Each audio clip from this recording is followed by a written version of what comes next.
शास्त्र यहां तक कहता है, गर्भवती नारी का जब गर्भ रहता है और उस समय पर गर्भ में जब संतान रहती है और ग्रहण, चंद्र ग्रहण हो चाहे सूर्य ग्रहण हो, ग्रहण अगर पड़ता है तो परिवार में, शास्त्रों में ऐसा वर्णन आता है कि गेरू, गेरू मतलब लाल चंदन। कौन सा चंदन? जम के बोलो जरा। लाल चंदन।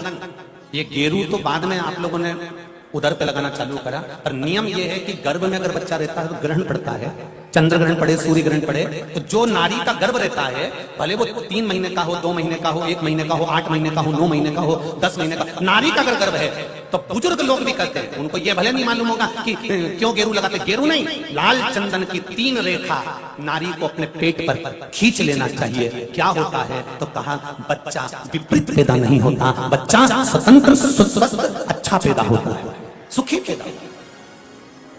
आप में से कितनी माताएं जो जानती हैं इस बात को? हाथ उठाओ जरा। जानती हैं सर कि जब गर्भ में बच्चा रहता है तो माताएं कह देती, सास कहती थी, बेटा थोड़ा गेरू लगा लेना, पेट में थोड़ा सा गेरू लगा ले, थोड़ी सी मिट्टी लगा ले, थोड़ा सा कुछ पेट पर लगा ले, क्योंकि ग्रहण पड़ रहा है। क्यों? अगर ग्रहण पड़ी हुई संतान जन्म लेगी तो ये अपने ही धर्म का विरोध करेगी, सत्य का विरोध करेगी, गलत मार्ग पर चलेगी। और अगर शरीर पर एक त्रिपुंड लगा दिया गया, पेट पर ग्रहण के समय पर गेरू लगा दिया गया, लाल चंदन लगा दिया गया, तो जो बच्चा जन्म लेगा वो माता पिता के विरोध में कभी नहीं खड़ा हो सकता, धर्म के विरोध में कभी नहीं खड़ा हो सकता, सत्य सनातन धर्म के विरोध में कभी खड़ा नहीं हो सकता, हिंदू धर्म के विरोध में कभी खड़ा नहीं हो सकता, हमारे पक्ष में हमेशा बना रहेगा। सनातन धर्म का कुल में पैदा होकर, सनातनी होकर, हिंदू धर्म में पैदा होकर भी अगर कोई हिंदू धर्म का विरोध करता है तो समझ लेना कि यह ग्रहण की औलाद पैदा हुआ है, ये साधारण नहीं है, ग्रहण से पैदा हुआ है। इसलिए सनातनियों का भी विरोध करने के लिए खड़ा हुआ। और आप सबसे निवेदन है, जब ग्रहण पड़े गर्भ पर, भले गेरू की 3 लाइन खींच लो, चाहे लाल चंदन की 3 लाइन खींच लो, पर अपने गर्भ पर गेरू लगाना जरूरी होता है, क्योंकि बच्चा अपने माता पिता की भी नहीं सुनता अगर ग्रहण का भाव उस बच्चे पर पड़ जाए।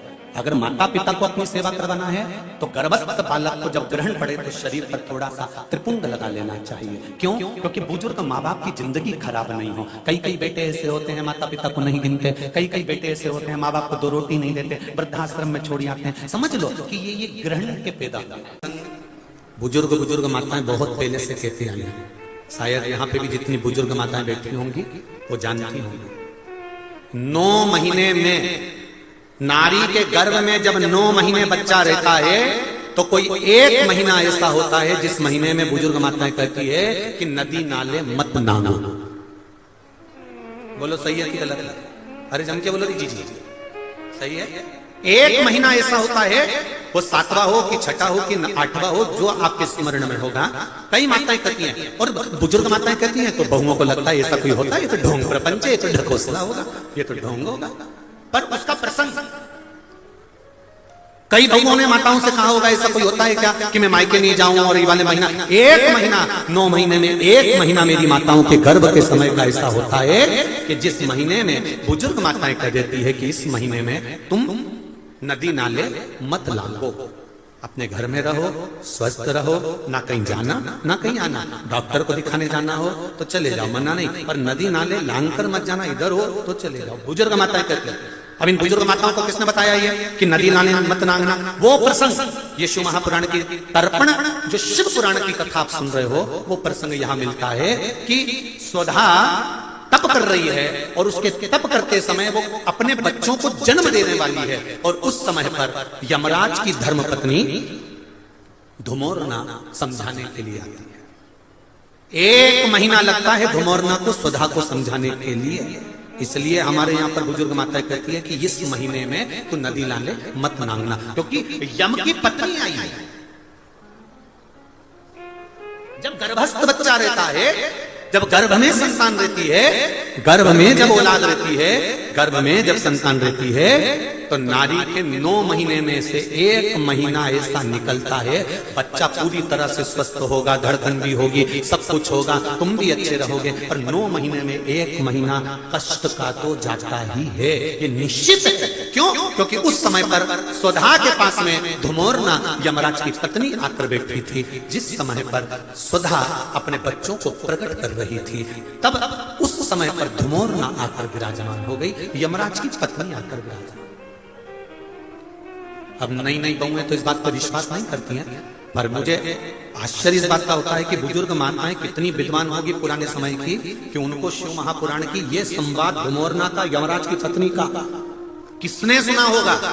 और ये बुजुर्ग माताओं को भी मालूम, इनकी सास ने और उनकी भी सास ने और उनकी भी सास ने, मतलब सनातन हिंदू धर्म कितना पुराना सनातन धर्म है, जरा विचार करिए कि वो आज तक चले आए। अब उसको लोग ढोंग के ले, ढकोसला के ले, चाहे कुछ के ले। अब ये तो अब यहाँ बैठकर आप लोगों को कुछ शिव पुराण के, कुछ स्कंद पुराण के, कुछ पद्म पुराण के, कुछ अग्नि पुराण के, कुछ नर्मदा पुराण के कुछ उपाय यहाँ से बता दिए जाते हैं। अब उसमें लोग हमें टोटका वाला महाराज कहें, चाहे जो महाराज के, उनकी मर्जी। आग लगे बस्ती में, सियोर वाला रहे मस्ती, अपने को क्या करना उसमें, वो जो बोले बोलता रहे। शिव महापुराण की कथा कहती है, जन्म के बच्चा जब जन्म लेता है, जन्म के 1 महीने पहले अगर 1 लोटा जल शमी पत्र समर्पित कर शिव जी पर चढ़ा दिया जाता है, तो नारी के गर्भ से जो बच्चा होता है वो कभी विकलांग नहीं हो सकता, मंदबुद्धि नहीं हो सकता, विवेकवान।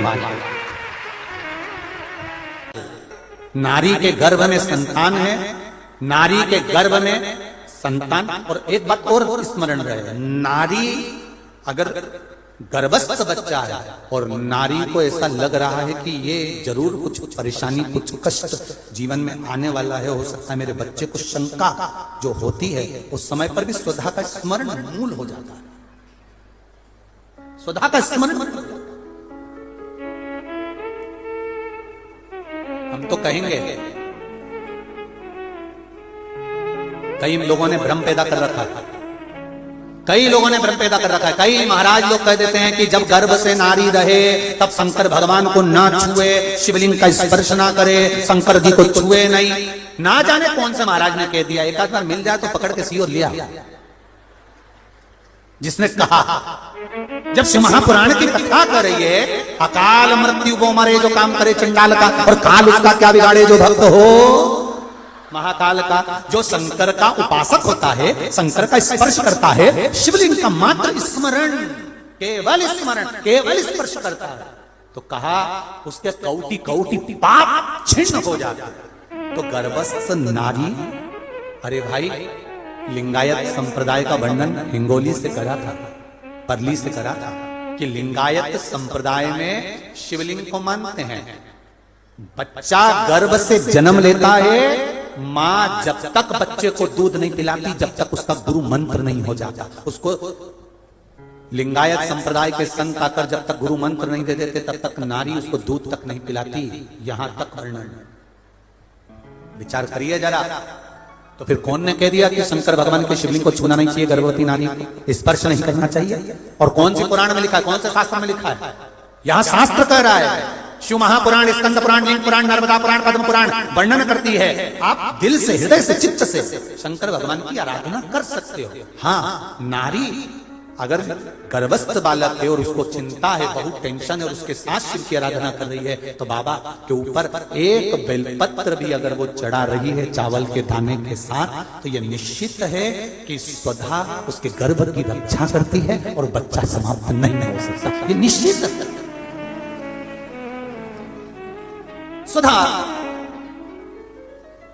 तप करी, साधना करी, और तप साधना कर कर स्वधा के सम्मुख में 3 बेटियां प्रकट हो गई हैं। वो 3 बेटी है महाराज, 3 बेटियां प्रकट महाराज, मैना, धन्या और कला, ये 3 बेटियों का प्रागट्य सम्मुख में हो गया। अब देखेंगे कल की कथा में कि मैना, धन्या, कला, इन तीनों के नाम से जिसको स्वप्न में सांप दिखते हो, मरे हुए व्यक्ति नजर आते हो, या घर में बार बार घात आ रही होती है, तो पितरों की 3 लड़कियां मैना, धन्या और कला, इन तीनों के नाम से पीपल के पत्ते की बंदरवाल कैसे बांधी जाती है, जिससे घर में सांप भी नहीं निकलते, स्वप्न में सांप नहीं दिखते और घर में कोई गलत कार्य नहीं होता। जैसे बच्चे गलत संगत की ओर नहीं जाते, मदिरा पान जुआ वेश्यावृत्ति